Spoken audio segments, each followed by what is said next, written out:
Merci déjà pour ta si gentille et si amicale présentation et introduction que tu as faite pour moi. Pour moi, l'association, je peux le dire, elle représente vraiment, j'ai envie de dire, ça a été pour moi une vraie sangha. Vous voyez, sangha, dans le terme bouddhiste, on va dire, c'est la communauté, c'est elle qui vous soutient, qui vous porte.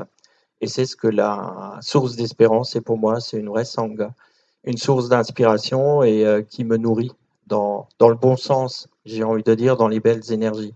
Donc le but de cette conférence que je vais vous faire là, c'est de vous expliquer bien sûr le chamanisme mongol, je dirais, c'est le sujet principal de ça, mais c'est aussi de vous laisser comprendre qu'est-ce qui m'a mené à un moment ou à un autre dans ma vie de me tourner vers le chamanisme. J'ai vraiment essayé de comprendre le chemin aussi sur lequel j'ai été emmené, pourquoi j'y suis allé en fait. Donc voilà, c'est ce pourquoi que je me suis demandé. Et ben, ça a commencé, comme il l'a dit, pour beaucoup de personnes. Alors, je ne sais pas si au fond vous arriverez à lire. Ce sont déjà pour moi les vies antérieures que nous avons menées. On est bien conscient que de vie, là, c'en est une, mais nous en avons eu des dizaines et des dizaines, et voire plus, des centaines avant. Et ce sont souvent ces vies qui viennent aussi nous nourrir et nous pousser dans la vie qu'on est en train d'avoir aujourd'hui. C'est le choix de l'âme de dire ce que je veux faire, quelle est l'expérience que je suis venu vivre ici, quel est le travail que je veux faire quand je vais choisir mon véhicule, qui est le corps incarné en fait. Qu'est-ce que je veux faire? Sur ce chemin vont nous guider beaucoup de choses, et François l'a extrêmement bien souligné, ce sont les épreuves et les souffrances que nous avons traversées. Et au moins je vais écouter, au plus je vais résister à certaines vibrations qui viennent vers moi, et au plus on va me pousser. Et moi, on m'a poussé vraiment, comme il l'a dit, vers un deuil où j'ai perdu une personne qui était extrêmement chère à mon cœur, c'était ma femme, mais que j'ai rencontrée à un moment dans ma vie où je pensais que j'allais mieux, parce qu'avant, c'était déjà un peu chaotique. Et donc, j'ai rencontré quelqu'un qui m'a compris, etc. Et je pensais enfin avoir droit aussi, comment on pourrait dire, à ma part de bonheur. Et en fait, ça n'a pas duré, ça s'est tout de suite arrêté. C'est là aussi que j'ai compris qu'à un moment donné, on met des personnes sur notre route qui ont elles aussi un karma à vivre, tout comme moi, et je vais partager avec ces personnes tout simplement parce que moi, je vais lui apporter quelque chose, et elle, en échange, elle va me donner quelque chose aussi. Ça, c'est très important à comprendre, c'est toujours un échange. Bien sûr, se développe quand on est là, à un moment donné, on se dit, mais c'est un réel sentiment d'injustice, pourquoi est-ce que ça m'arrive? Je ne comprends pas. Qu'est-ce que j'ai fait au bon Dieu? Ça, c'est la question que beaucoup ici ont dû se poser à un moment ou à un autre. Pourquoi est-ce que cette soi-disant fatalité s'acharne sur moi avec une telle, j'ai presque envie de dire une telle rage, n'est-ce pas? Donc ça, j'ai vraiment essayé de le comprendre. Et il a fallu trouver des réponses tout simplement parce qu'à un moment donné, on veut comprendre. On veut comprendre pour ne pas sombrer, pour ne pas se perdre.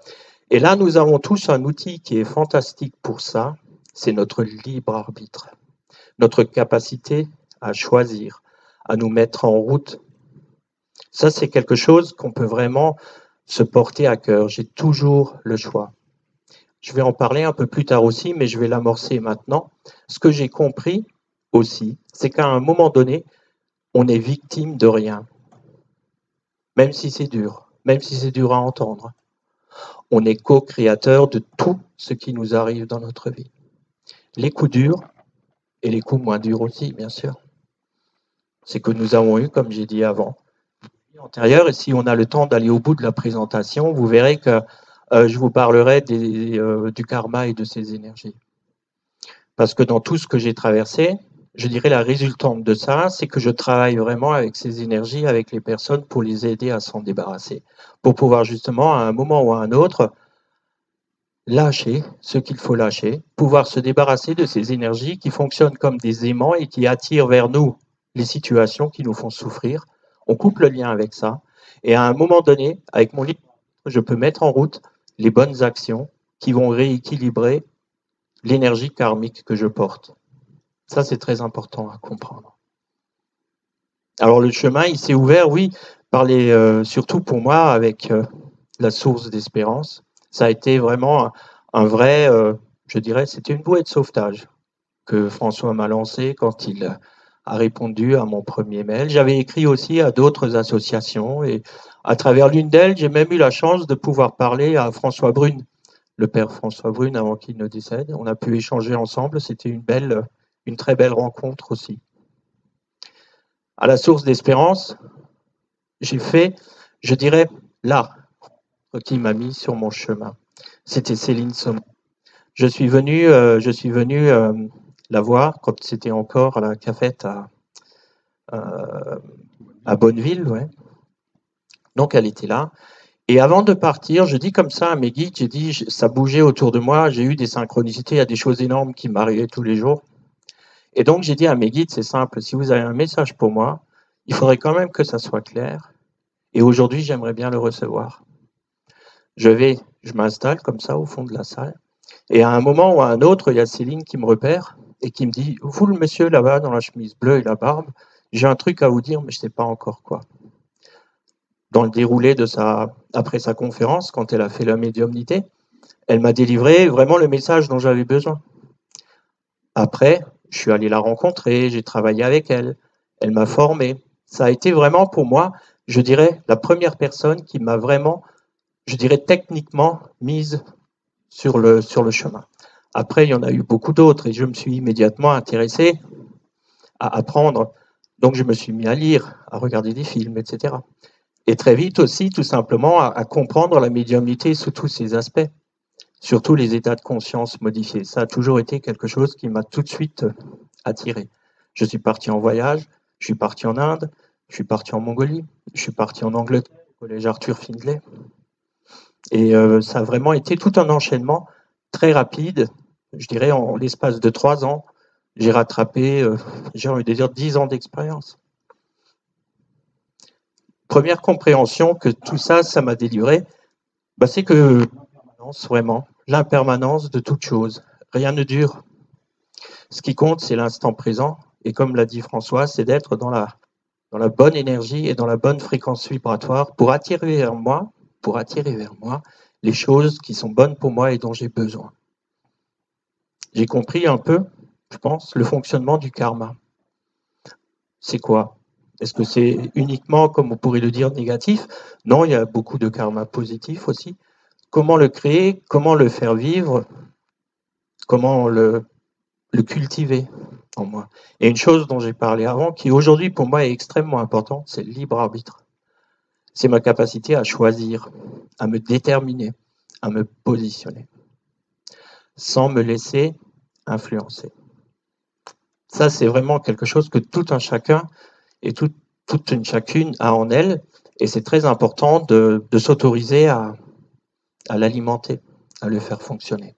Ce que je vous suggère aussi, si vous avez des questions pendant la présentation, allez-y, posez-les, ça viendra nourrir la présentation. Et voilà donc un des premiers endroits qui a été très important pour moi, c'est d'ailleurs là où j'ai rencontré Karina. On s'est rencontrés à l'école, voilà. Donc c'est le collège Arthur Findlay qui est à une centaine de kilomètres de Londres.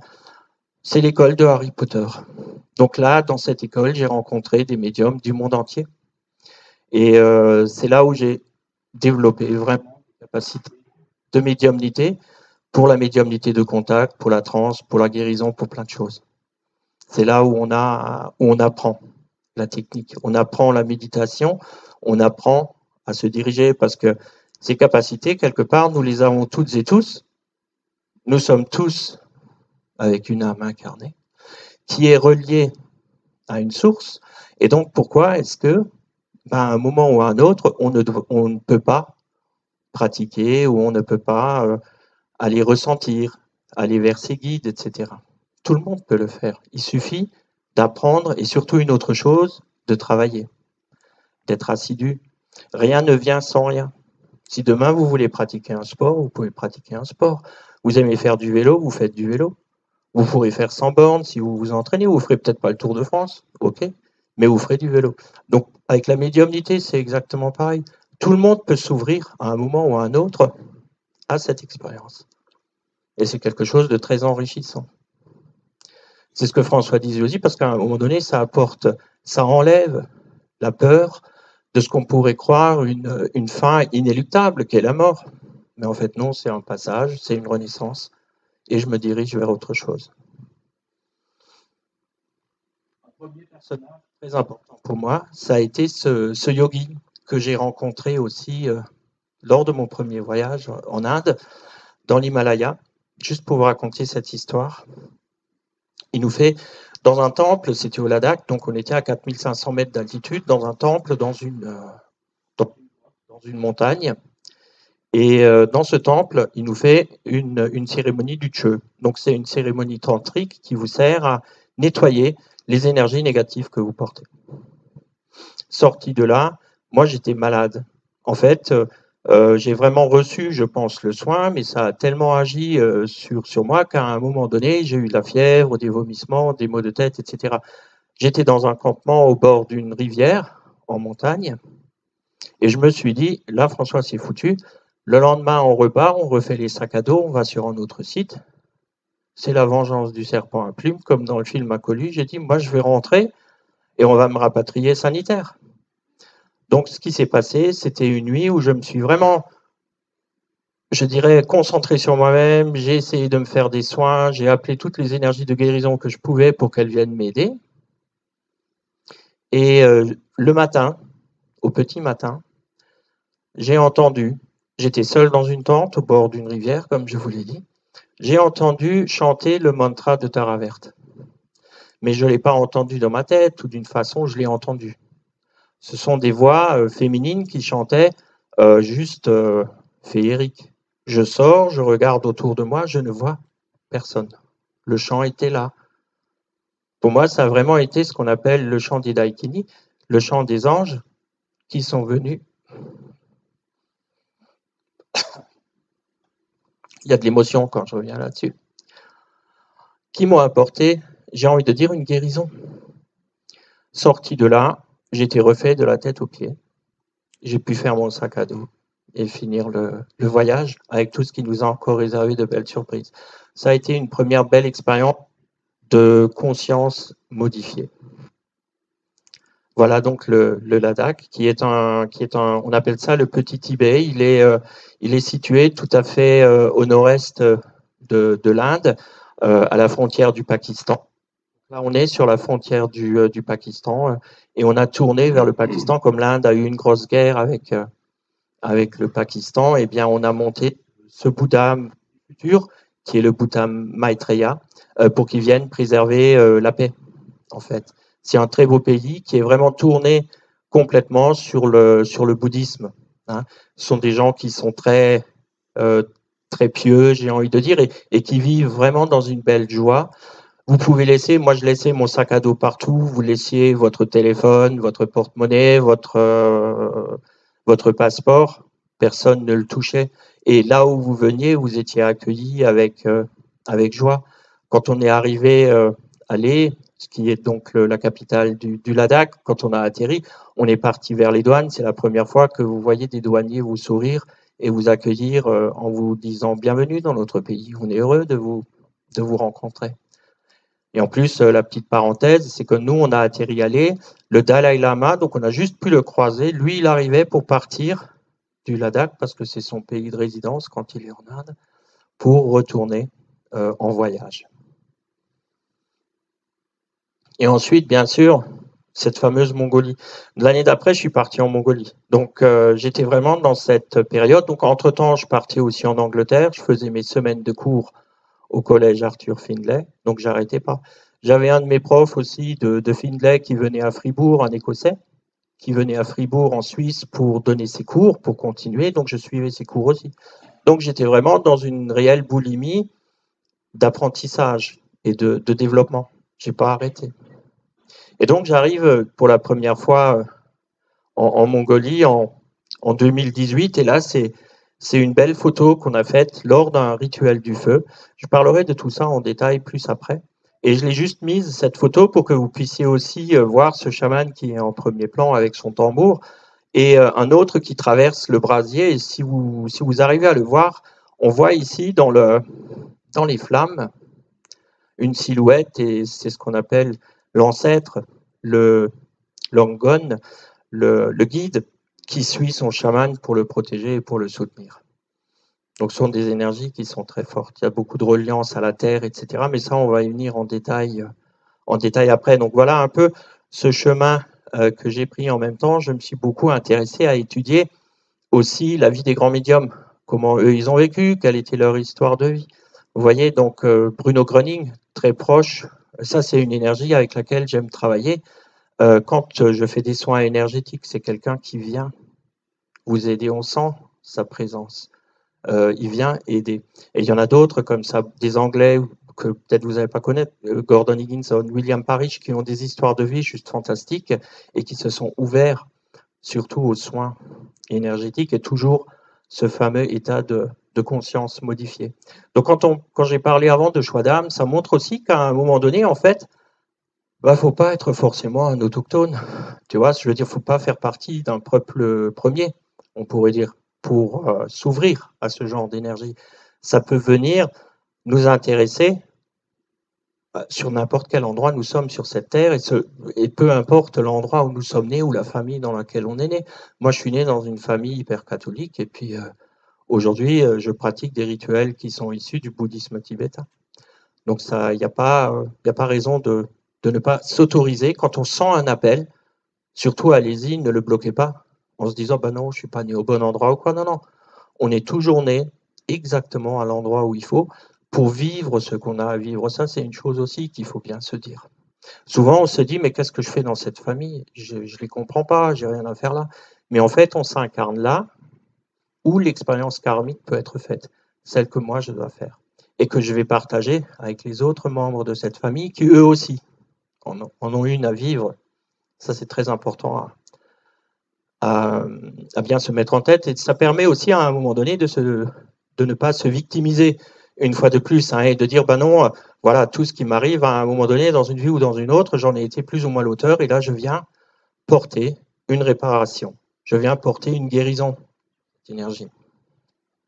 Voilà. Donc, on arrive sur la Mongolie. Et juste pour, avant de vraiment parler du chamanisme, c'est de vous parler un peu du pays. Donc, parlant de la Mongolie, il y a une chose qu'il faut comprendre, elle tourne autour d'un seul homme, c'est Tchinguis Khan. C'est Tchinguis, pour eux aujourd'hui, il est partout, il est dans la culture populaire, il est dans le cœur de chaque Mongol, c'est son dieu vivant. Et aujourd'hui, il a été élevé par les Mongols au rang de divinité absolue. Donc pour eux, c'est le père de la nation, c'est le père spirituel, c'est tout. Il n'y a rien au-dessus. Donc c'est bien, ça il faut bien le comprendre. Il est présent dans toutes les villes, il est présent dans toutes les entreprises, etc. Hein, voilà. Voici donc aussi l'empire que lui, il avait construit. Donc là, on est fin 12e, début 13e siècle, et on voit jusqu'où son empire s'étendait. Ça va de la mer de Chine jusqu'au Danube. Et on voit que là aussi, une grande partie de la Russie, toute la Sibérie, faisait partie de son empire, une partie de la Chine en faisait partie, le Tibet en faisait partie. Et donc, il y a aussi aujourd'hui la notion de Dalai Lama, elle a été donnée par les Khans mongols. Ce sont les rois mongols qui ont donné le nom de Dalai Lama à ce guide spirituel du Tibet. Et c'est également un Khan qui, pour le 5e Dalai Lama, l'a intronisé comme chef politique du Tibet, qui lui a donné ce pouvoir. Donc là aussi, très lié. La Mongolie est très liée au bouddhisme tibétain. On le verra par après. Donc ça a été le grand empire mongol. Bien sûr, celui qui l'a finalisé, c'est le petit-fils de Tchinguis, c'est Kubilai Khan. Par contre, Kubilai Khan, en Mongolie, il ne l'aime pas trop. Parce que lui, il a fait une chose que les Mongols ne lui ont jamais pardonné. Il a enlevé la capitale de Karakorum, qui est la ville première de Mongolie, et il a emmené cette capitale à Pékin, chez les Chinois. Et aujourd'hui, je dirais, s'il y a un ennemi héréditaire à définir pour les Mongols, c'est la Chine. Ils ne les aiment pas, il n'y a vraiment rien à faire. Et donc, pour eux, ils ont un peu relégué Kubilai à un second rang, alors que dans l'histoire mongole, il a été extrêmement important et c'est lui certainement qui a apporté la vraie prospérité économique. Comme on voit, cet empire, il est immense. Et donc, ces Khan mongols ont eu sous eux beaucoup de personnes qui ont servi aussi au développement des sciences, de la mathématique, des arts, de l'astronomie, etc. Donc souvent on dit les Arabes ont fait ceci, tel peuple a fait cela, mais ça a toujours été fait, et souvent quand on remonte dans l'histoire, ça a été fait sous je dirais, sous l'égide des empereurs mongols, qui eux étaient les grands rois, je dirais, de toute cette partie de l'Asie centrale et de l'Asie du Sud. Hein. Et voilà ce que la Mongolie est devenue aujourd'hui. Donc on voit que c'est un pays qui est beaucoup plus petit, avec une notion de Mongolie extérieure et Mongolie intérieure. La Mongolie extérieure, elle, en fait, c'est la Mongolie libre. C'est celle qui faisait partie du bloc russe. Et quand, en 89, le mur est tombé, eh bien, cette Mongolie est devenue une démocratie. La Mongolie intérieure, elle est comme le Tibet aujourd'hui, elle est sous le joug des Chinois. Donc, on peut comprendre pourquoi les Chinois, tout simplement parce qu'à un moment donné, là, ils exercent une réelle pression. Donc, il y a l'empêchement à vivre la culture, à vivre la langue, la tradition, chamanisme interdit, etc. Donc ça, je vais vous en parler un peu plus loin également. Ce sont également représentés là-dessus, et ça c'est intéressant là déjà pour comprendre le chamanisme, les différents peuples, les différentes nations qui peuplent la Mongolie. On a bien compris qu'il y a eu énormément de tribus, de clans, etc. Et chaque clan, en fait, a une autre culture. Donc on a ici les Khalkh, les Oirat, et surtout vers là où c'est en vert, vers le lac Baïkal, vous aviez les... Et donc les Bouriates, ce sont ceux qui sont vraiment connectés au bouddhisme tibétain, alors que les Khalkh et les Oirat, eux, ils vont plutôt être des animistes convaincus. Donc ils n'ont pas du tout la même croyance. Voilà. Ça va déjà scinder, je vous l'expliquerai après, les différents types de chamans qu'on peut rencontrer en Mongolie. Ça va pour l'instant? Si vous avez des questions, comme dit, vous n'hésitez pas. Hein. Vous y allez. Et voilà, donc la Mongolie, c'est quoi? C'est un pays juste fantastique. C'est un jardin d'Éden. Je pense que quand on va sur les steppes mongoles, on voit ce qu'était la terre avant. Avant l'homme, quoi. J'ai envie de dire avant que nous, on vienne foutre le bordel partout. Eh bien, à un moment donné, voilà ce qu'était la terre. Des étendues énormes. Il y a de la verdure partout. Nous avons l'habitude de voir des limitations partout. Il y a des bâtiments partout, des rues, des pancartes. Même si on part en montagne, il y a toujours une trace humaine sur laquelle on va tomber. Là, il n'y a rien. Et là où porte votre œil, il n'y a rien. Il n'y a que du vert. La terre touche le ciel et on voit à des kilomètres. D'ailleurs, j'ai constaté aussi, ça m'avait surpris, c'est que pour les nomades qui vivent dans la steppe avec leurs animaux, personne porte des lunettes. C'est pas parce qu'ils peuvent pas se les payer ou qu'ils savent pas que ça existe. C'est tout simplement que le cristallin de l'œil, il est toujours en mouvement. Donc c'est quelque chose, l'œil, il se fatigue pas.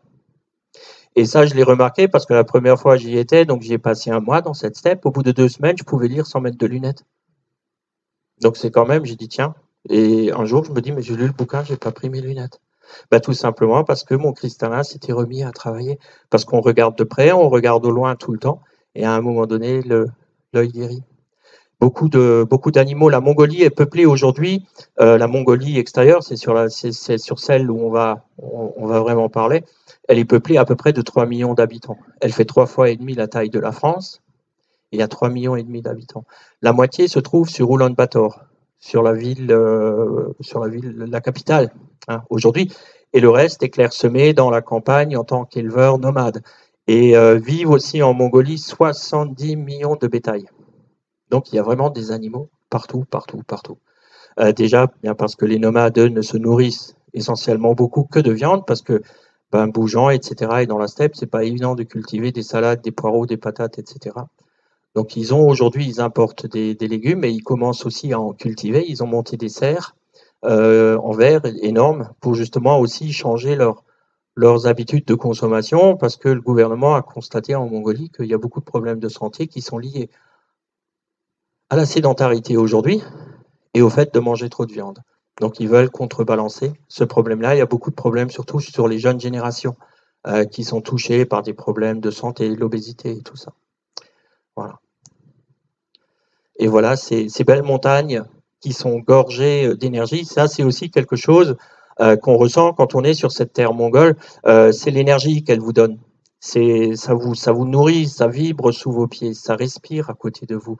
Les esprits sont présents, la nature est vivante, elle est là, et elle est vraiment débordante d'énergie à un moment donné. Et ça, c'est pas des photos qui sont retouchées ou quoi, hein. Il y a toujours un arc-en-ciel quelque part. Vous regardez autour de vous, il y a toujours une montagne avec un arc-en-ciel. Les couleurs sont très différentes, ce sont des couleurs très saturées.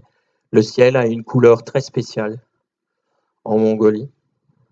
Manque de pollution. Donc voilà un peu les petits campements dans lesquels on peut se retrouver dans cette vastitude, dans un océan de verdure, et on passe comme ça un mois au calme, en itinérance. Et c'est juste une expérience fantastique, fantastique à vivre et qu'on partage à ce moment-là avec des chamans avec lesquels on va travailler en purification, on va travailler sur des quêtes de chemin de vie et des choses comme ça. Voilà. Donc comme je vous disais, des arcs-en-ciel partout, avec des animaux partout. Ce qu'on peut dire aussi, c'est que les Mongols consomment beaucoup de viande, j'ai dit, mais sont très respectueux des animaux. Donc, ils ne vont jamais consommer des jeunes de l'année. Ils vont pas manger de viande de veau, ils vont pas manger un poulain, ils vont pas manger un agneau, etc. Donc, pour eux, c'est pas possible. L'animal, il faut qu'il ait vécu, qu'il ait eu une vie, qu'il se soit reproduit. Ça fait partie des règles de vie des Mongols. Ils ont 3 grandes règles. Pour eux, c'est d'avoir une descendance, de former la descendance à l'ascendance, l'histoire de ta famille et de planter un arbre. Si chaque Mongol plante un arbre, c'est juste pour redonner vie et puis pour nourrir la nature. Donc s'il plante des arbres fruitiers, c'est pas non plus pour aller cueillir des pommes, c'est pour nourrir la nature. C'est pour apporter quelque chose.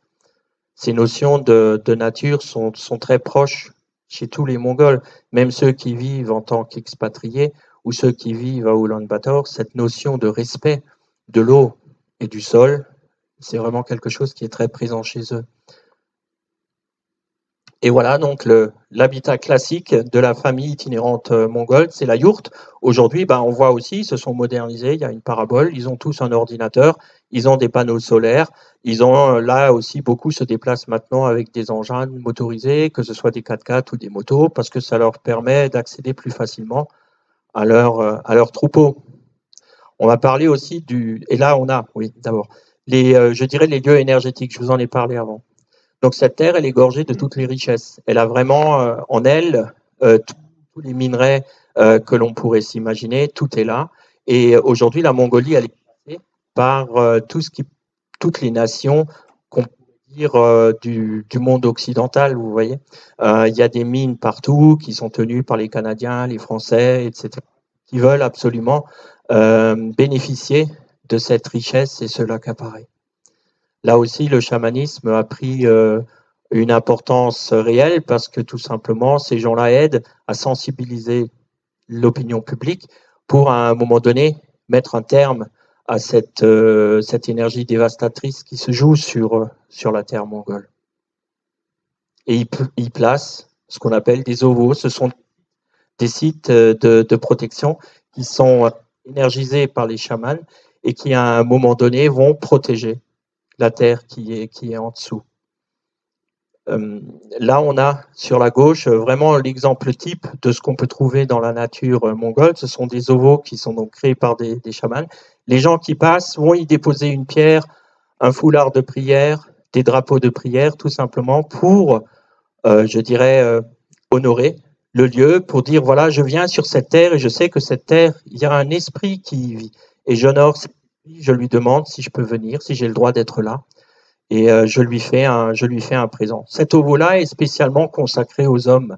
Et juste pour en dire un mot, c'est que les Mongols sont, je dirais, très respectueux du rôle de l'homme, mais aussi du rôle de la femme. Donc pour eux, ça pose absolument pas de problème de dire un homme il fait ça et il fait ça, parce qu'ils ont vraiment une analyse très, très égalitaire de l'homme et de la femme. Par exemple, dans une famille mongole, quand le mari reçoit sa famille, c'est l'épouse qui va cuisiner pour que lui puisse rester avec sa famille. Par contre, si c'est l'épouse qui reçoit sa famille, c'est le mari qui se met au fourneau et qui va tout faire pour que l'épouse puisse profiter de sa famille.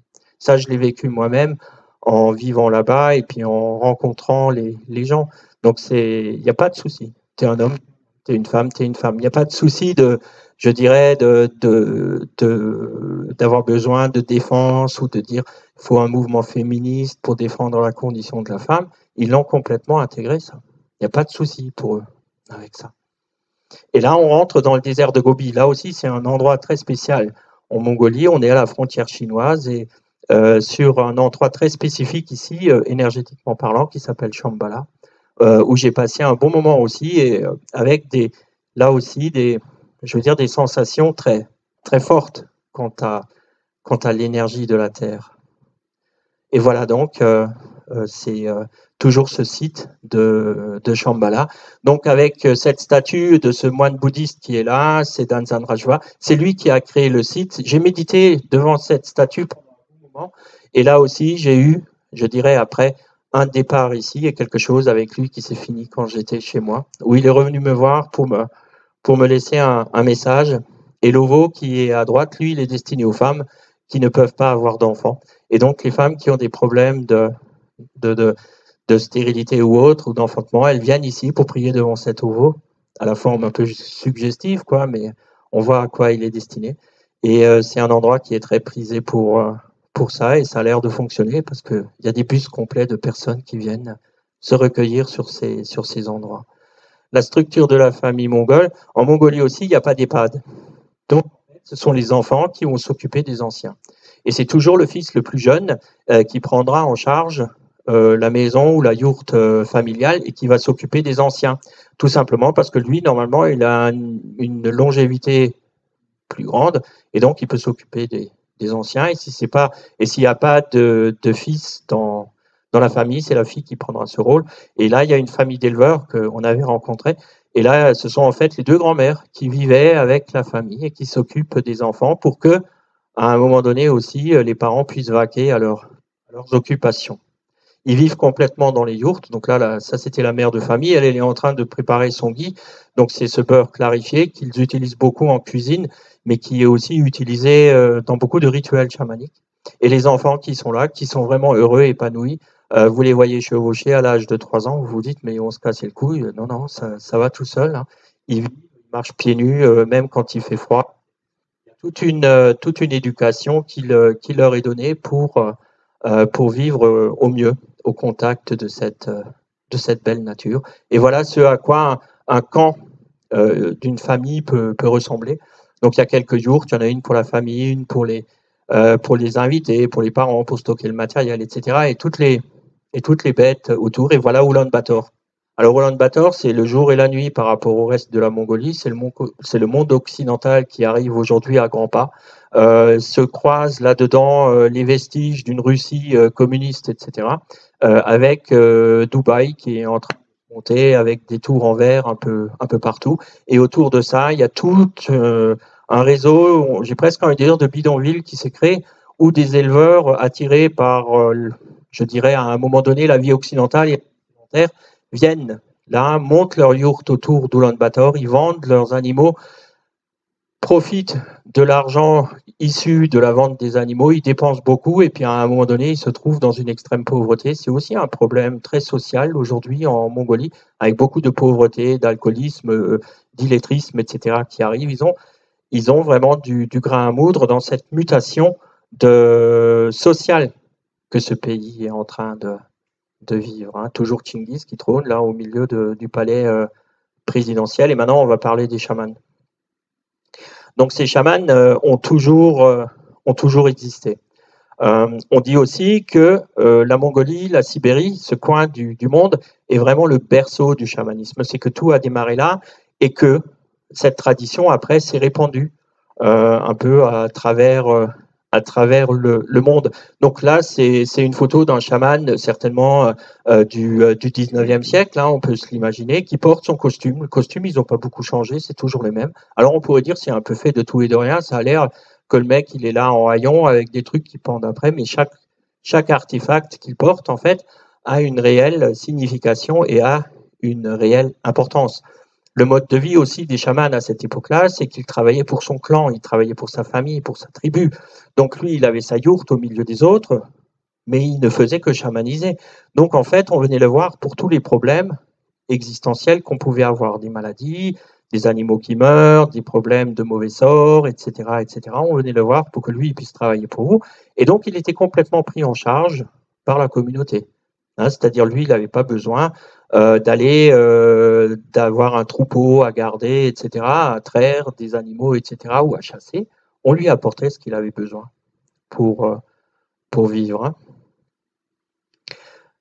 Les missions du chaman. La première, c'est la connexion à la terre, aux esprits de la nature. Donc, il va travailler en collaboration avec ces esprits aussi pour savoir ce qu'on peut faire sur un lieu ou ce qu'on ne peut pas faire sur un lieu. Jusqu'où est-ce que je peux aller? Est-ce que c'est OK qu'on vienne ici couper des arbres? Est-ce que c'est OK pour que là, on vienne faire telle ou telle construction, telle ou telle chose? Hein. Ça a toujours été ce rôle du chaman, de se mettre en connexion avec les esprits pour aussi les intégrer dans la démarche et ne pas juste venir et dire ben moi je prends ce que je veux, voilà, j'arrache les arbres, là, voilà, on va boucher la rivière, on détourne, l'essentiel c'est qu'on puisse construire notre immeuble et puis le reste on s'en fout. Non. Donc là, il y avait vraiment cette démarche de considération de l'aspect très vivant de la terre. Et ces rituels donc sont là pour l'eau, pour la terre, mais aussi pour les humains, pour nettoyer les maisons, pour enlever les énergies négatives, etc., qui peuvent rester en résonance, qui sont liées à la vie des hommes, etc., des souffrances. Parce que tout ce que je vais vivre, dire et faire, en fait, ça va générer une énergie qui va me caractériser, mais qui va aussi caractériser l'endroit où je vis. Donc ça, je le rencontre aujourd'hui beaucoup, par exemple, quand je fais des nettoyages de maisons. Donc où on a ce phénomène d'énergie qui pollue la vie des gens. Et là, on retrouve de nouveau des tenues, on va les voir après pour les chamans d'aujourd'hui, des tenues qui sont tout à fait similaires. Mais alors on se dit, voilà, là on est en Mongolie. Et là, on a trouvé des archéologues qui ont trouvé en Autriche cet artefact-là, et qui est la coiffe d'une jeune chamane. Donc ils ont trouvé le squelette. En datant le squelette, ils ont dit c'est une jeune femme qui devait avoir à peu près 35 ans lors de son décès et qui portait cette coiffe chamanique. Ils l'ont reconstituée avec d'après la façon dont les différents ossements étaient posés sur le squelette, et on peut constater qu'en fait, sa tenue à elle correspond vraiment à ce que peuvent également porter les chamans en Sibérie et en Mongolie, par exemple, ou en Asie. On est très proche, c'est-à-dire il y a toujours cette notion de protéger les chakras. On protège le chakra coronal, par exemple, en portant la coiffe de son animal totem. On va protéger son chakra du troisième œil en le masquant, en le fermant pour que la chamane, là, elle puisse aussi rentrer dans son énergie. Et là, encore une fois, certainement qu'elle, dans ses animaux totems, on l'a compris, il y avait un chevreuil, mais il y avait aussi le sanglier. Et donc, elle porte les dents, etc. Et là aussi, chakra de la gorge, chakra du cœur, etc., etc. Et on descend aussi vers le plexus solaire. Donc, il y a vraiment cette notion de protection et d'utilisation de la connexion aux esprits pour pouvoir communiquer, j'ai envie de dire. Et là, on était en datation, on est au néolithique, là, 9000 ans en arrière. Hein, c'est une période, là aussi, de l'histoire humaine où on pensait qu'on était tous assis dans le fond d'une grotte en train de tailler des cailloux. Pas tellement. Hein. Je pense que là, il y a beaucoup de choses et de civilisations qui ont disparu. Vous allez voir en Turquie, dans ces fameux sites où on trouve ces villes souterraines, etc. Mais qu'est-ce que c'est? D'où ça vient? En fait, c'était à la même époque. C'est passionnant. Et donc, on voit bien que cette énergie chamanique, en fait, elle a traversé le monde, elle a traversé le globe. Donc, aujourd'hui, qu'il y a des personnes qui s'éveillent, et ça se passe vraiment aujourd'hui de la sorte, où il y a des gens qui s'éveillent dans tous les pays du monde, c'est qu'il y a aussi des âmes qui viennent s'incarner pour faire changer l'énergie dans laquelle on est en train, plus ou moins, j'ai envie de dire, de sombrer. Parce que quand on regarde ce qui se passe au niveau de notre Terre aujourd'hui, c'est quand même pas forcément toujours très ragoûtant, hein, c'est pas très encourageant tout ça. Donc on a besoin de bonnes énergies. C'est pour ça que ces incarnations, à un moment donné, se font, et voilà les chamans d'aujourd'hui. Donc là, on a différents costumes aussi, qui sont liés aux différentes ethnies. Donc là, au milieu, la dame, c'est une chamane bourriate, en fait, qui porte le costume qui appartient à son peuple, qui appartient à sa nation, j'ai envie de dire. Et les autres chamans, là, on a aussi le chaman qui est là, qui lui est aussi dans cette énergie, je dirais, plus bouddhiste, tournée vers le bouddhisme tibétain. Et les trois autres, ce sont vraiment des rares. Ce sont donc ces chamans qui sont beaucoup plus animistes. Ils vont vraiment plus se reposer sur l'énergie de leurs ancêtres, sur l'énergie de leurs animaux totems. On va en parler un peu plus après. Mais ils ne vont pas intégrer, par exemple, l'utilisation de mantras qui viennent du tantrisme tibétain, etc. Alors que les autres le font. D'accord ? Et donc, on va voir que, justement, on a défini, il existe 3 types de chamans dans ce créneau et en Mongolie, et on leur a attribué des couleurs pour pouvoir les reconnaître. Alors, on a dit les chamans blancs.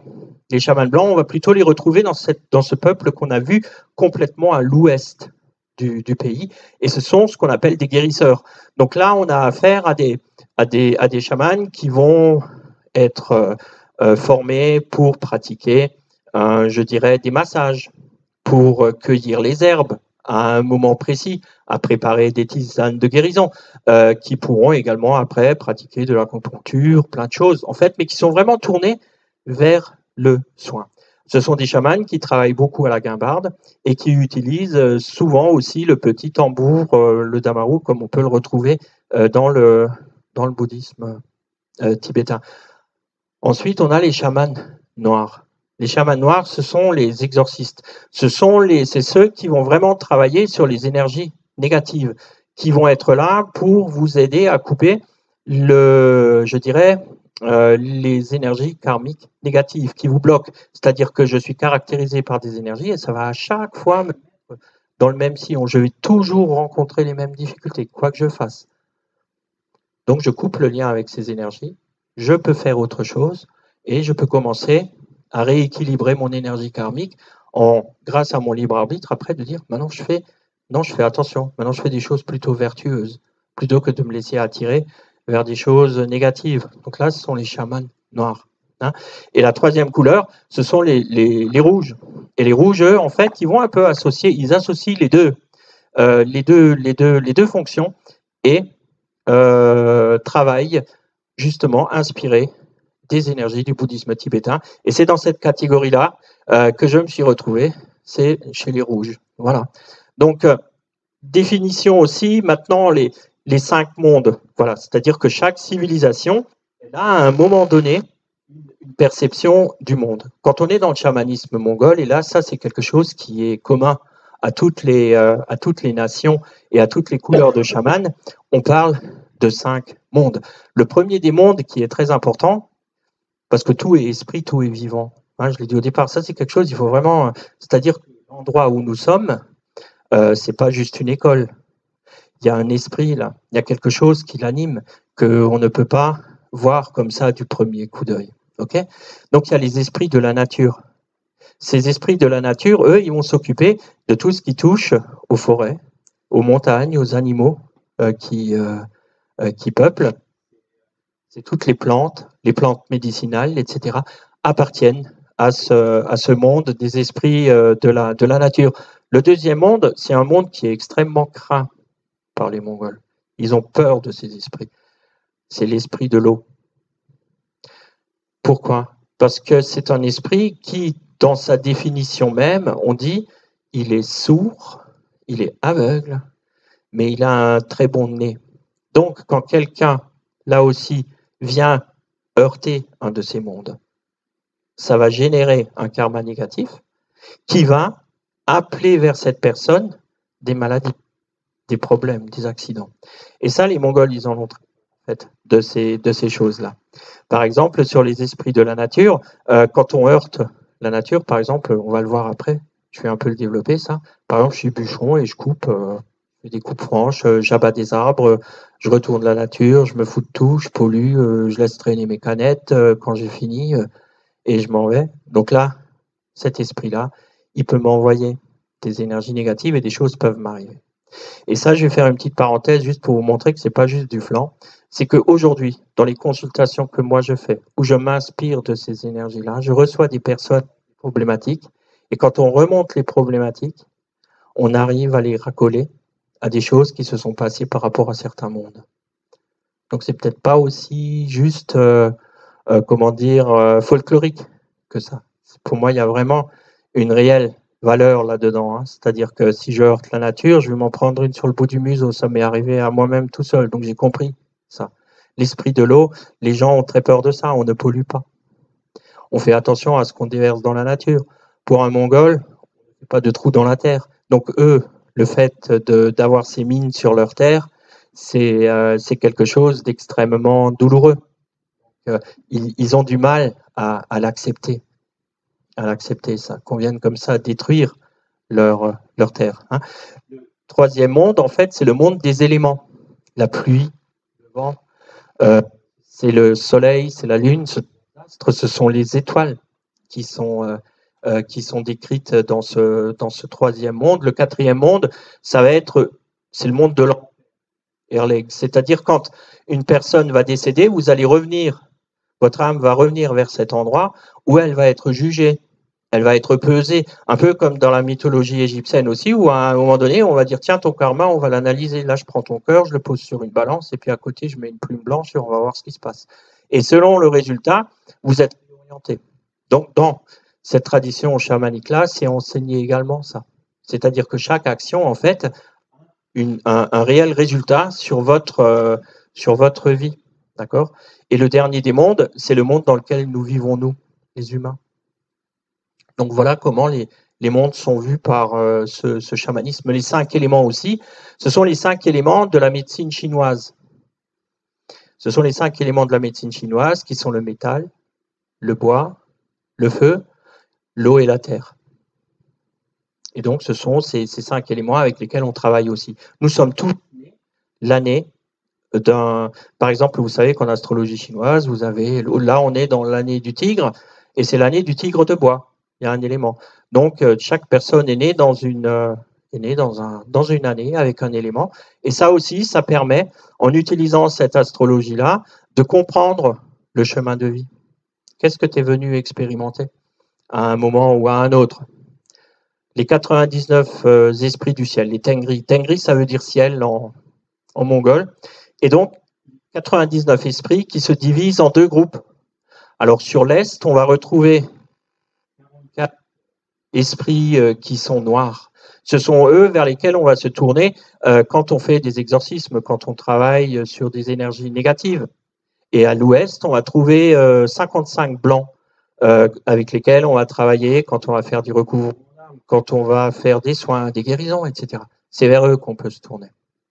Et certains de ces esprits viennent vraiment en guidance, identifiés pour le chaman avec lequel il va travailler. Et il va travailler peut-être aussi avec un lien un peu particulier là-dessus. Donc, il se manifeste vraiment et à un moment donné, on peut vraiment les identifier. Voilà. Donc ensuite, il y a cette notion de guide aussi. Alors pour le chaman en Mongolie, le guide, forcément, dans leur tradition à eux, c'est un ancêtre et qui peut remonter jusqu'à 9 générations. Donc, on est toujours dans une lignée d'héritage.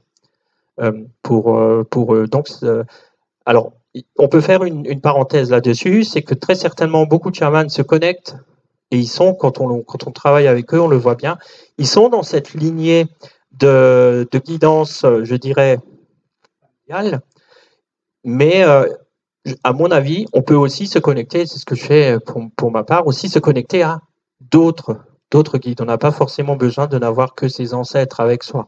Mais pour eux, ce serait une aberration de ne pas le faire. Mais là, c'est vraiment culturel et c'est traditionnel. Donc, il faut les laisser avec ça. Et chaque ethnie, chaque peuple mongol, en fait, va porter ses propres rituels et ses propres traditions. C'est ce que j'ai dit, il y a de réelles différences là-dedans.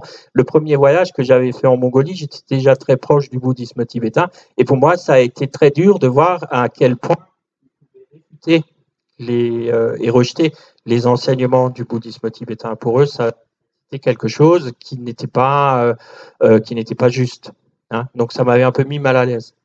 sur une deuxième rencontre, ça a été plus facile après, parce que j'ai rencontré cette chamane Odma qui, elle, était vraiment qui est une chamane mongole, mais qui est bouddhiste, où vraiment j'ai pu avoir tous les enseignements dont j'avais besoin. Ensuite, la répression. Donc, quand le communisme est arrivé, révolution culturelle, qu'elle soit en Russie ou en Chine, parce que la Mongolie, elle est coincée entre ces deux, la Mongolie est coincée entre ces deux pays, eh bien, le chamanisme, le lamaïsme et tout ça était clairement interdit. Donc, ce sont des gens qui se sont très vite retrouvés emprisonnés, se sont retrouvés au goulag, ont été passés par les armes, etc. Ça a été une période très, très noire. Et le renouveau, en fait, est arrivé, comme je l'ai dit, à la chute du mur, où toute une génération s'est levée. Donc, il y a beaucoup, beaucoup de chamans très jeunes. Aujourd'hui, en Mongolie, il doit y avoir près de 3500 à 4000 chamans qui sont en action et qui ont pignon sur rue, qui travaillent. Et ils font vraiment partie de la vie quotidienne. Des gens, on va voir le chaman comme on peut aller voir n'importe qui d'autre. Et ce sont même les corps constitués qui travaillent avec eux, que ce soit les hôpitaux, les médecins, quelqu'un qui doit subir une opération importante. On va lui dire, bah, tiens, tu vas aller chez le chaman d'abord. Et lui, il va te dire quels sont les jours qui sont bons pour toi pour avoir une intervention chirurgicale. C'est là où toi, ton énergie, elle fonctionne avec les énergies du ciel et de dire là c'est bon pour toi, ou est-ce que là il y a une énergie qui pourrait te bloquer pour aller là-dedans. La police les utilise pour retrouver des personnes perdues, pour solutionner des crimes. D'ailleurs, ça se fait en Occident aussi. Quand j'étais à Findlay en Angleterre, dans un de mes stages que j'ai suivi, j'avais avec moi une profileuse du FBI qui communiquait avec les défunts, victimes d'assassinats, et qui leur disait, mais non, moi, la personne qui m'a tué, c'est lui. Et après, eux, ils orientaient comme ça, discrètement, leur enquête, et ça leur a permis de résoudre pas mal de crimes. Donc, ce sont des choses qui existent, cette coopération. Voilà donc ce renouveau qui est arrivé. Et aujourd'hui, ce chamanisme et aussi une certaine forme de néo-chamanisme qui se développe a aussi apporté beaucoup d'intérêt vers la Mongolie et aussi, je dirais, beaucoup de business, beaucoup de commerce. Donc, il faut faire attention parce que là, il y a un peu de tout et de rien, quoi. On peut aussi se faire avoir à un moment ou à un autre. Ces rituels sont vraiment ancestraux. Ils sont vraiment d'actualité pour la nature, pour protéger la nature, pour protéger l'eau, pour donner de nouveau un nouvel essor aussi aux esprits qui animent. Ça, c'est quelque chose que j'aimerais. S'il y a un truc à comprendre à la limite dans ce que j'ai envie de vous raconter là, c'est d'avoir ça avec vous, c'est que tout est vivant. Même si vous ne pouvez pas le voir. L'arbuste qui est là dehors, il a une vie, il est vivant, il y a une énergie. La terre qui est là sous nos pieds, il y a une énergie, il y a un esprit qui est là depuis toujours et qui la tient. Nous, on est juste là, on passe dessus, on passe à côté. Ça ne nous appartient pas. Les maisons que vous avez que vous construisez, les jardins que vous cultivez, les arbres que vous coupez, etc., ils ne vous appartiennent pas. On est juste là pour échanger avec eux. C'est ça aussi qu'il faut apprendre à faire à un moment ou à un autre. Et comme j'ai dit, ces traditions, elles font vraiment partie de la vie du quotidien. Ne pas aller chez le chaman en Mongolie, c'est se dire mais c'est pas possible. On a besoin d'aller voir pour pouvoir s'aider, pour pouvoir continuer, pour pouvoir finir une beauté. On va faire des rituels de purification, tout simplement pour enlever toutes les énergies négatives qu'on a agglutinées l'année durant. Ça va nous permettre de vivre mieux qui vient.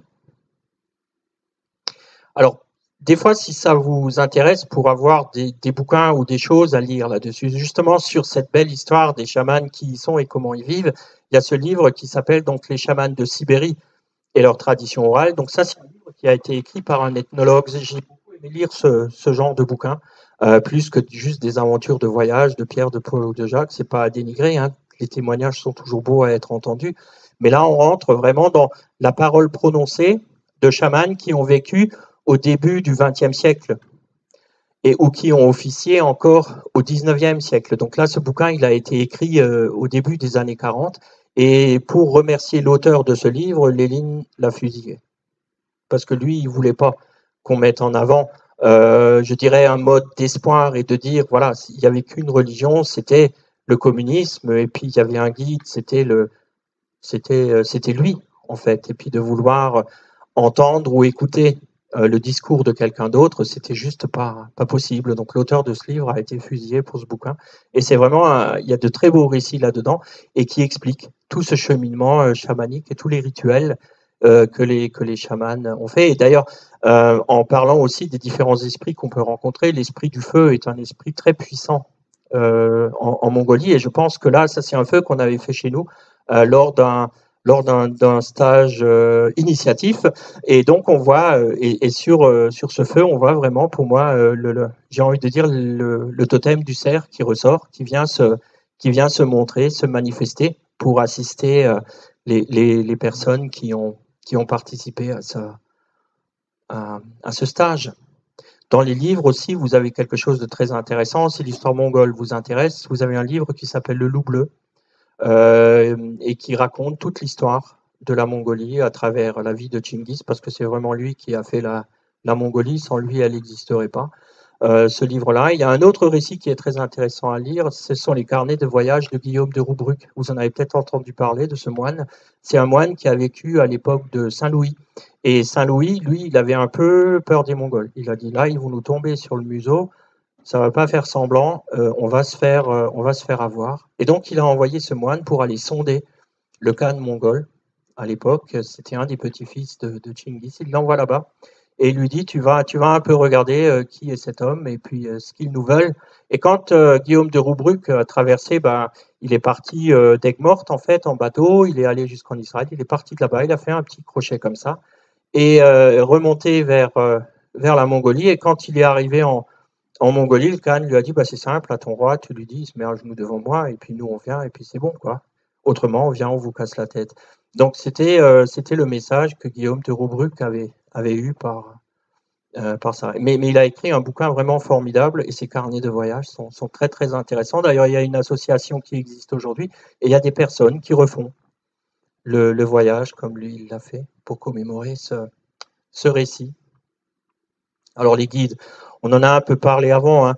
C'est vraiment ça, c'est une chose absolument majeure dans le travail, même dans le travail spirituel qu'on peut faire. C'est ce travail dans l'état de conscience modifié où à un moment donné, on travaille pour eux. Ils vont toujours dire que c'est un ancêtre. Pour moi, il y a bien beaucoup d'autres énergies qui peuvent venir vers nous pour nous aider à transmettre les bonnes énergies, à transmettre les énergies de guérison.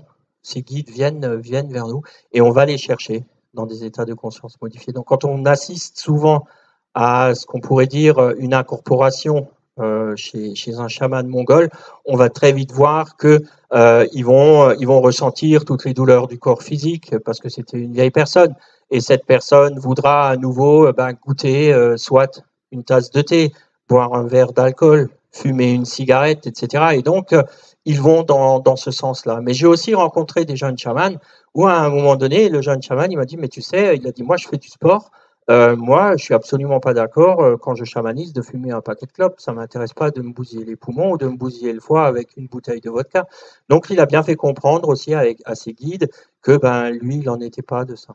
Mais il y en a d'autres qui suivent cet appel, j'ai envie de dire. Donc ça, c'est quelque chose de très important, c'est cette notion de guidance. Sans guidance, dans le travail énergétique, on ne fait rien. C'est-à-dire, il n'y a rien qui vient du chaman ou du médium, c'est vraiment une canalisation qui se fait, hein, à un moment ou à un autre. Très important aussi, ce sont les animaux totems, les animaux de pouvoir qui viennent apporter leur énergie. Et dans ces chamans, tout comme chez les Amérindiens, on va aussi trouver des clans. C'est-à-dire qu'à travers les différentes ethnies, vous pouvez avoir à un moment donné ceux qui font partie de la famille des sangliers, ceux qui font partie de la famille du loup, la famille du cerf, la famille des chevreuils, etc. C'est pas tout. Et les animaux, on les retrouve tous. Il y a des oiseaux, etc. Et par exemple, il y a un chaman très puissant avec lequel j'ai partagé en Mongolie.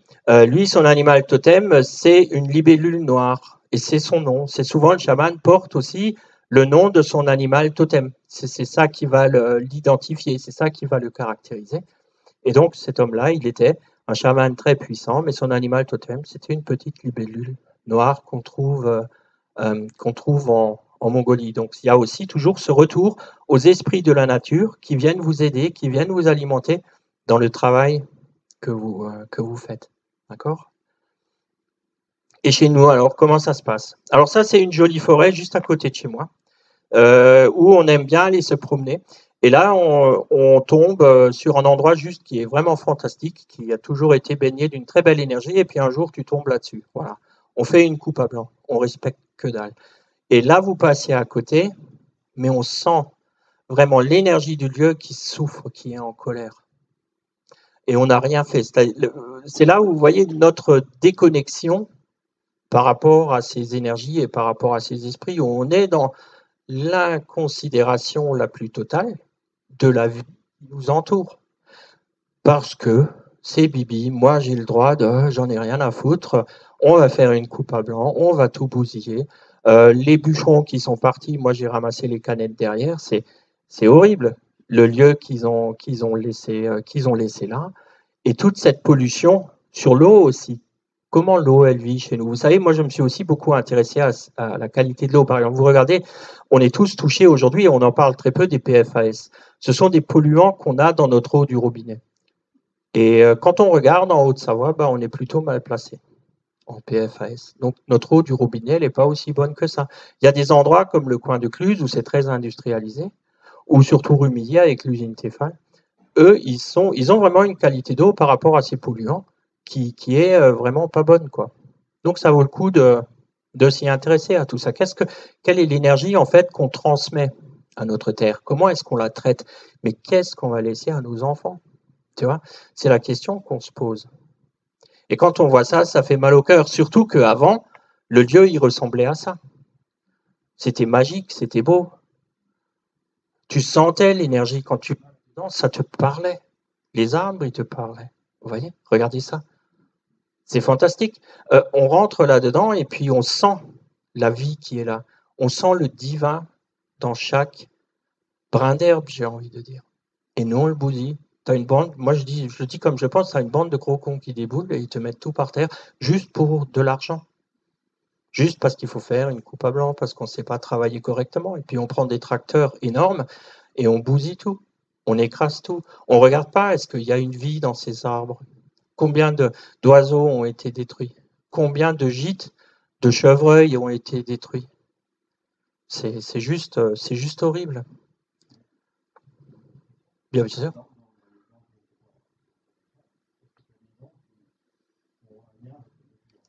Oui. Alors j'ai un exemple très concret là-dessus, où j'ai un monsieur qui vient me voir et qui est bloqué par des douleurs énormes dans son corps. Et il a une multi-arthrose. Il ne sait plus lever les bras, mais un type formidable, mais vraiment d'une douceur et d'une gentillesse. Mais cet homme, ça a été le roi des bûcherons à un moment donné, et le roi des chasseurs aussi. Et donc aujourd'hui, quand on regarde les esprits de la nature, quand eux, tu leur fais du mal, qu'est-ce qu'ils vont t'apporter? Ils vont te toucher dans ton squelette. Si c'est pas par des fractures, c'est par des rhumatismes, c'est par des choses comme ça. C'est une des parties.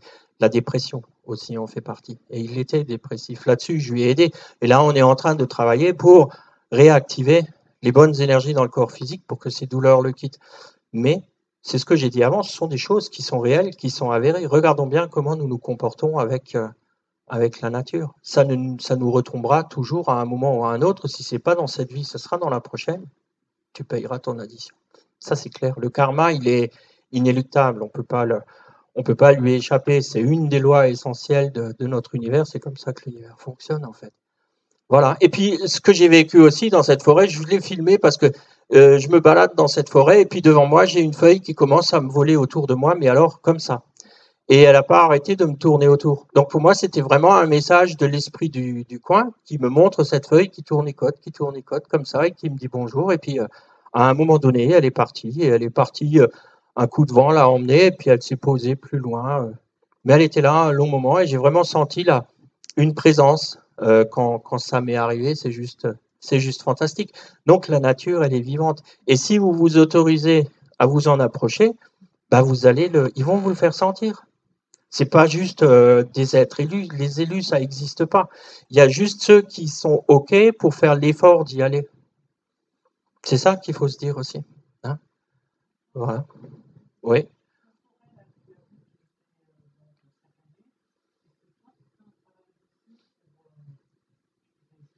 pour essayer de la rééquilibrer. Donc là, on peut faire des rituels, oui, pour l'extérieur. On peut pratiquer des rituels pour aider la nature, pour assouplir. D'ailleurs, je vais vous montrer une photo d'un rituel qu'on a fait. Ça, c'est exactement l'endroit où ils ont coupé les arbres. Regardez la photo que j'ai prise là. Vous le voyez? Dans le haut, dans le prisme des couleurs. Et là, je balade avec mon chien. Et puis, j'entends vraiment dans ma tête, on me dit, fais une photo. Fais une photo du soleil. Clique, je fais la photo, je regarde ça. Et là, c'est vraiment un esprit de la nature qui est venu vers moi. Et regardez ses yeux, ils sont en forme de cœur. Et les ailes, elles sont multicolores. Il y a un vrai message d'amour, j'ai envie de dire, où ils viennent vers vous pour dire salut. Tu me reconnais, je te reconnais. Tu vois, on est rentré dans ce lien-là, avec ces énergies-là. Hein. Et voilà donc les différents rituels pour la nature. Alors pour aider la nature, la montagne, etc., souvent on fait des rituels du feu. Et pour aider l'eau, on fait des rituels de l'eau. Donc là, on l'avait fait au lac de la Beune, à côté de Saint-Paul en Chablais, où justement il y avait, on travaille aussi pour la Drance, on a fait pour le lac Léman déjà, où on peut faire des rituels de la sorte pour aider cet esprit à s'assouplir aussi et à oublier des fois sa rancœur envers les humains. Vous voyez, quand vous avez, par exemple, sur le lac Léman, il y a beaucoup de travaux. On va chercher du gravier, on pèle, etc. Il y a de la surpêche. Enfin, il y a beaucoup de pression là-dessus. Il y a beaucoup d'accidents qui sont arrivés sur ce lac. Il a tué beaucoup de personnes. Et on peut travailler avec ces énergies. On peut le comprendre qu'à un moment donné, il y a vraiment il vous renvoie la souffrance que vous lui avez fait. Donc, il faut vraiment être respectueux quand on s'approche de la nature. Ça ne veut pas dire qu'il faut en avoir peur, il faut l'aimer. Oui?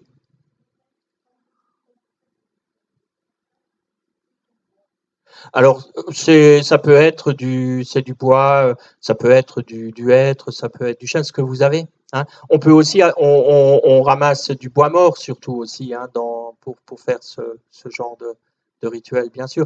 En Mongolie, quand on a fait tous nos rituels, là, ces grands rituels, on va chercher les arbres tombés dans la forêt. Et aussi, on remercie. Quand on va chercher quelque chose dans la nature, on va dire merci, on va ramener de la nourriture pour les animaux. Il y a un geste qui se fait, c'est-à-dire tu me donnes quelque chose, merci, et je prends quelque chose. Et je ne vais pas tout prendre non plus. Si demain vous allez aux champignons, vous tombez sur de belles chanterelles d'automne, hein, bah, tu t'en laisses un peu, quoi. Je veux dire, si tu en as fait un sac, c'est bon, c'est pas la peine d'en ramener 10. Non, mais sérieux, quoi. Je veux dire, on en laisse un peu. On n'est pas, voilà, on fait pas le gougnafier, quoi.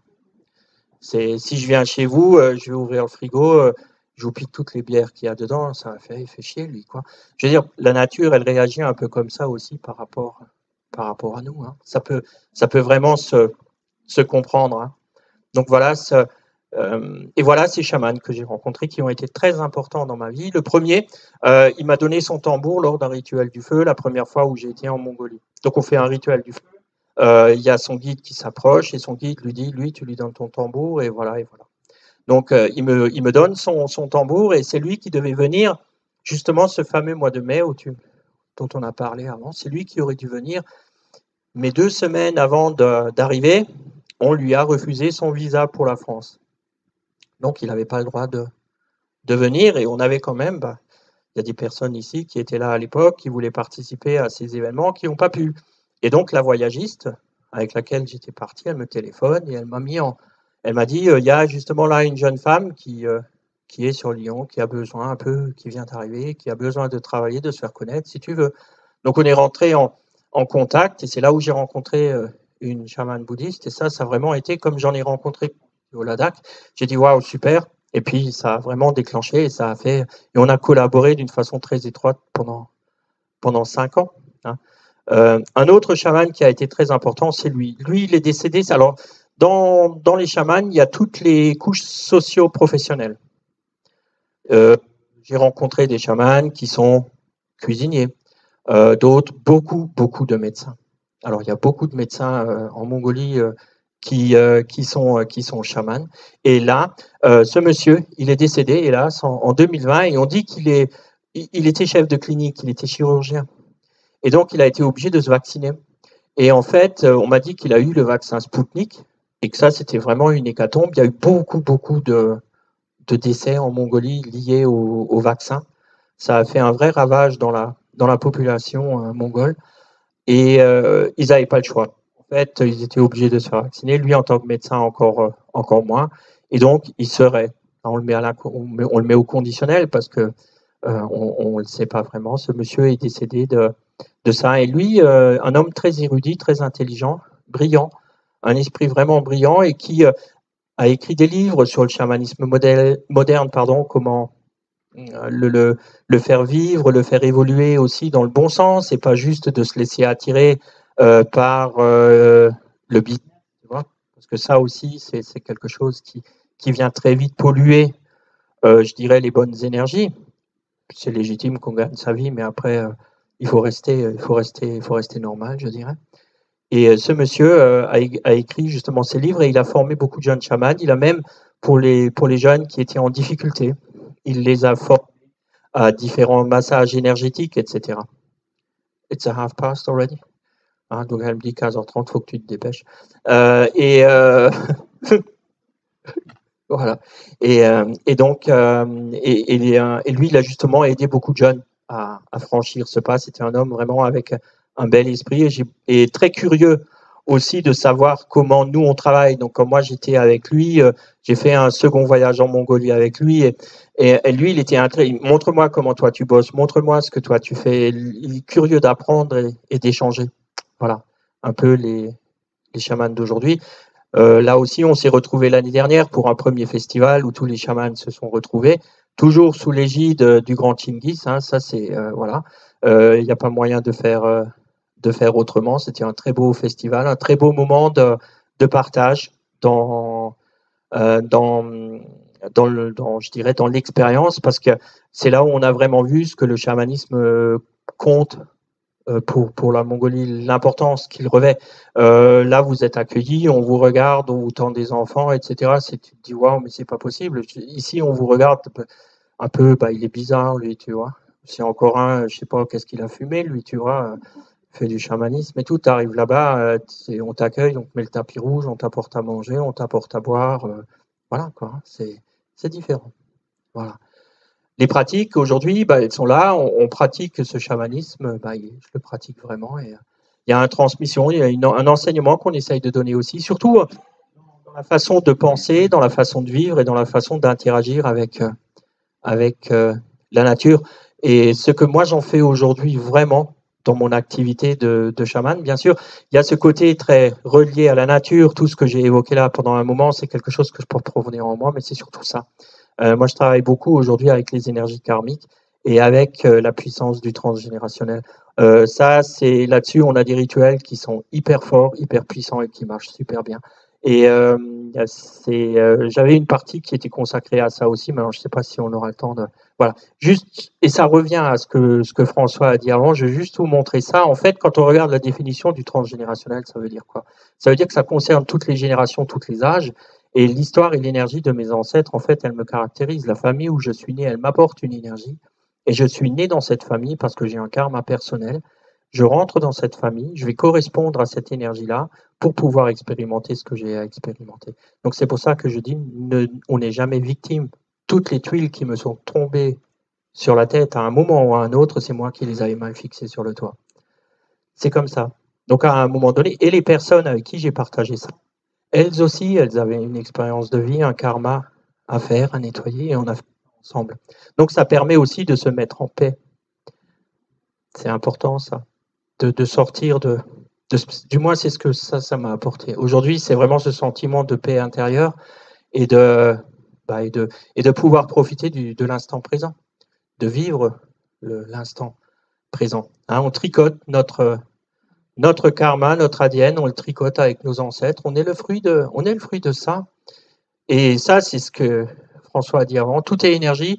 Et s'il y a une chose à apprendre dans la vie, c'est aligne-toi à la fréquence de la réalité que tu souhaites et cette réalité se manifestera. Il ne peut pas en être autrement. C'est pas de la philo, c'est de la physique. Ça, c'est pas moi qui l'a dit, c'est lui, c'est Albert Einstein. C'est sa définition de la vie en fait, et ça correspond exactement à ce que François a dit en ouverture de notre après-midi.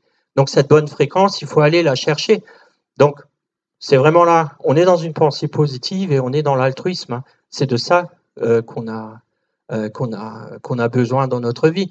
Bien sûr, on a nos difficultés du quotidien, on a cette interaction avec tout ce qui nous entoure, le boulot qui nous embête, le voisin qui, voilà, tous ces soucis-là, mais apprenons à les dépasser. Et puis l'origine de nos difficultés, c'est vraiment ça, c'est l'histoire de la famille dans laquelle on est né. C'est-à-dire demain, on va vous dire, bah tiens, toi tu ressembles à ton papa, tu ressembles à ta maman, bah ouais, c'est mes parents, donc on se ressemble, mais ce qu'on hérite aussi, c'est l'énergie dans laquelle ils ont vécu et les expériences de vie qu'ils ont eues. Ça, ils me le mettent dans le berceau aussi. Donc il y a souvent beaucoup de souffrance là-dedans. Et ça se transmet également. Et moi, je viens rajouter là-dessus tout ce que je fais avec mon libre arbitre aujourd'hui. Les bonnes choses, mais les mauvaises choses. Ces énergies, elles agissent comme des aimants, elles me mettent dans des situations. Alors si je suis capable de le voir venir ou pas, est-ce que je peux le dévier? Donc à un moment donné, on peut se dire, je vais me purifier, je vais enlever ce fardeau que j'ai sur les épaules et après je peux faire autrement. Parce qu'à toujours faire pareil, on obtient toujours le même résultat. Chaque pensée, chaque parole, chaque action, en fait, elle a une réelle. Tout ce que vous dites, faites, pensez. La chose la plus insignifiante, elle va venir résonner dans votre vie. Voilà. Ensuite, on peut développer les. On va peut-être, je crois que je vais m'arrêter là pour que tu puisses faire ta pause, etc. Qu'est-ce qui. Ouais, bon. Il y avait encore pas mal de choses.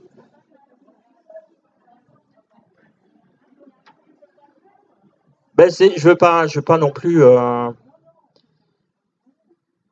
Je veux pas vous. Voilà, on était là.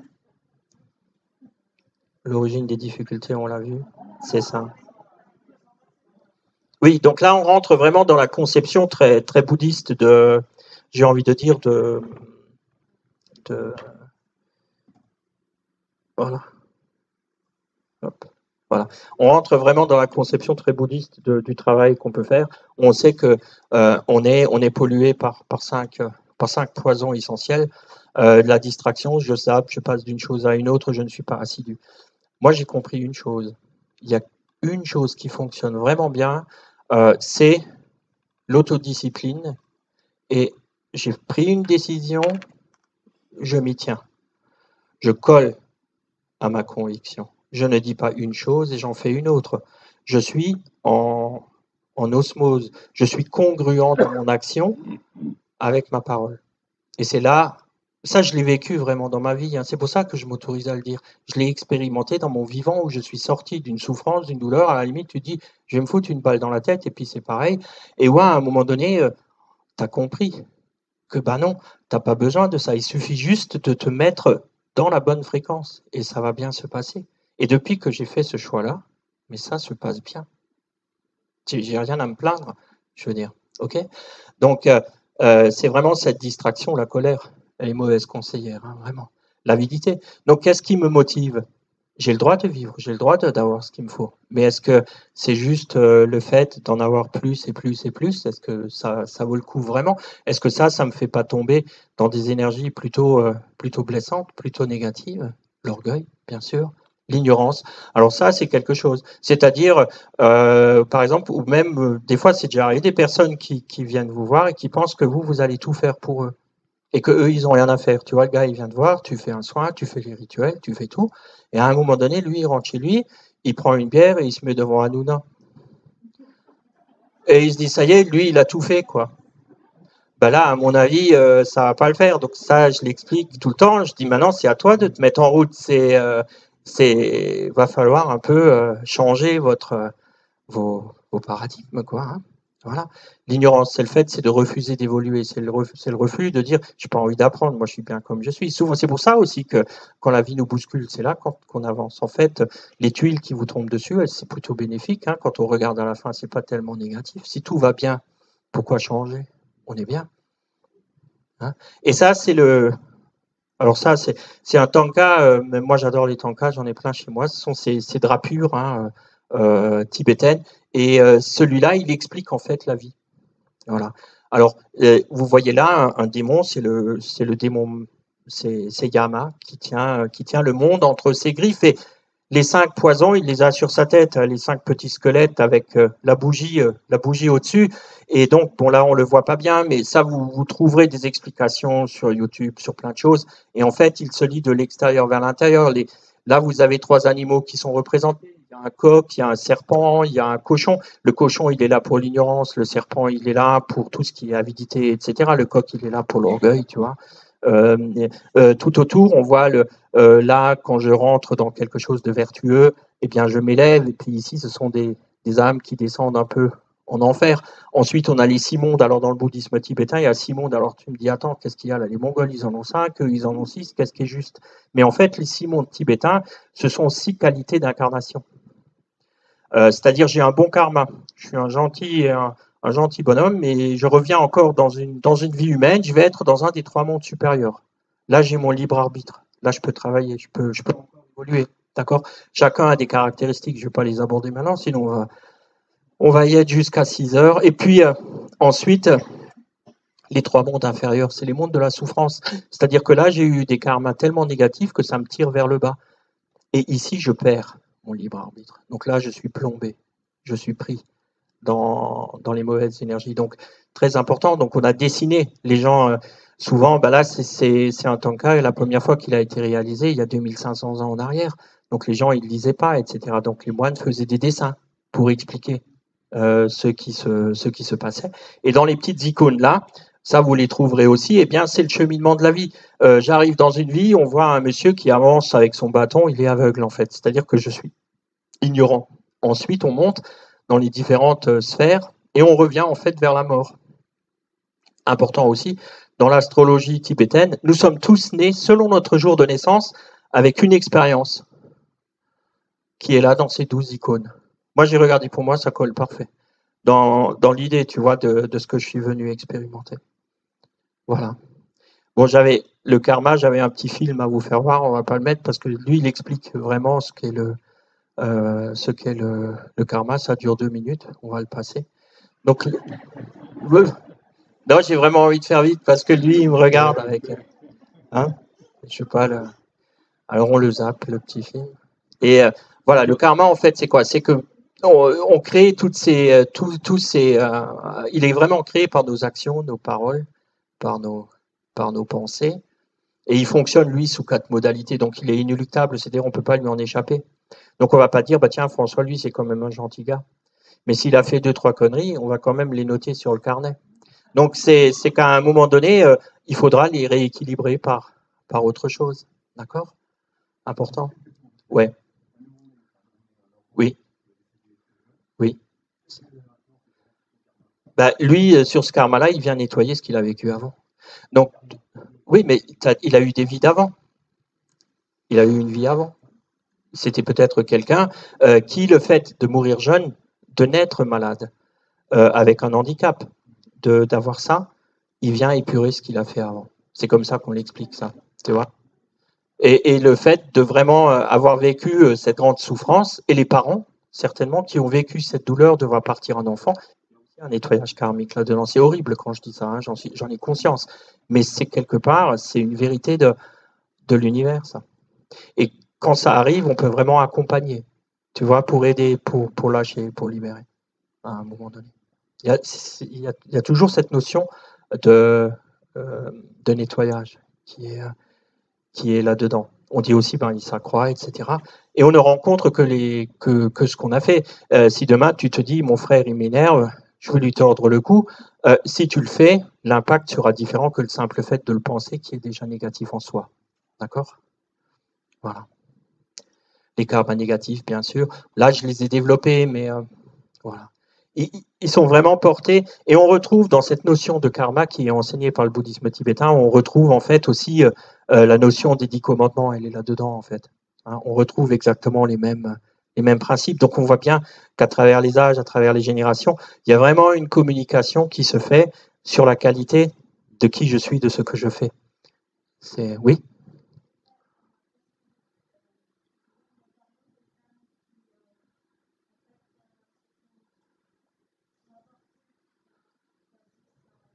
On est dans le même registre.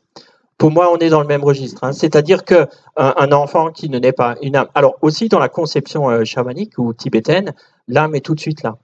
Dès la conception, l'âme est là. D'accord?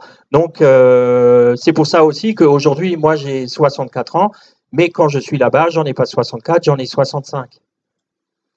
Ouais, parce que eux, ils vous comptent l'âge à partir du moment où vous avez été conçu, pas quand vous êtes né. L'âme, l'essence divine, elle est là, tout de suite. Et donc, ils respectent ça, vous voyez. Donc, on peut dire quand ce genre de choses arrive, il y a un nettoyage karmique qui se fait, mais il y a aussi une notion de libre arbitre qui rentre là-dedans. Là aussi, c'est dur ce que je veux dire. Mais quand un couple décide à un moment donné de mettre fin à une grossesse qui aurait pu être menée à terme, là aussi, il y a un karma qui s'enclenche. Tu vois, tout résonne.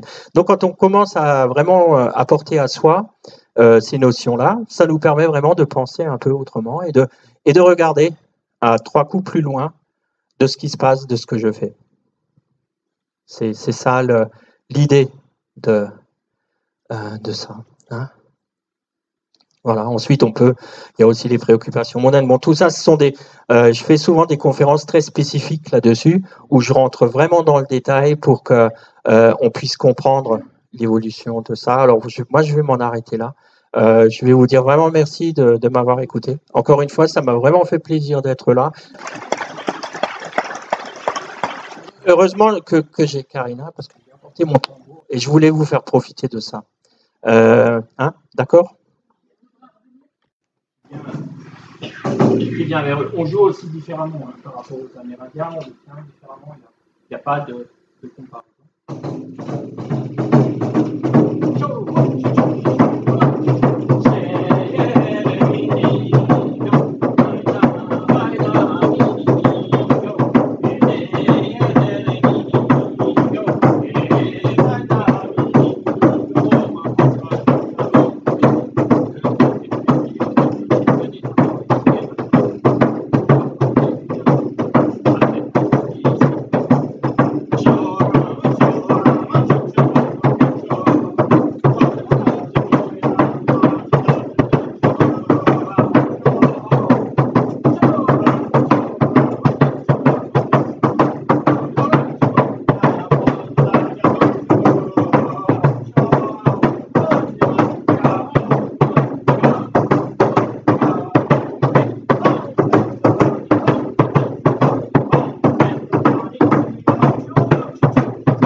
Voilà le tambour. Tu évacues, tu vois. Et avec la guimbarde, tu vas créer les bonnes énergies.